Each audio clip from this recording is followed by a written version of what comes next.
মানে আমার ছেলেদেরও কোনো সময় কোনো রকম বেশি কাপড় চোপড় সে পছন্দ করতো না। মরহুম প্রেসিডেন্ট সাহেব তোমার আব্বার আমরা বঙ্গভবনের দর্জিকে জিজ্ঞেস করেছিলাম, বলেছে যে ওখান থেকে এসে অনেক কাপড় চোপড় ছোট করে তোমাদের জন্য বানাতো দর্জি। এরকম কিছু মনে আছে তোমাদের? আমার এই শার্টটাই আব্বুর ছিল আগে। এটাই এটাই। বানিয়ে দিয়েছে? জি।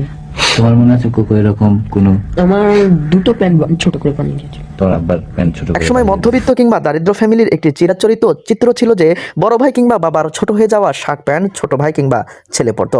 অনেকে জানেন এটা কৃপণতা নয়, বরং অপচয়কে রোধ করা। একটা কাপড় নষ্ট হয়ে যায়নি, ছিঁড়ে যায়নি কিংবা নেহায়েত পুরাতন হয়ে যায়নি, জাস্ট ছোট হয়ে গেছে।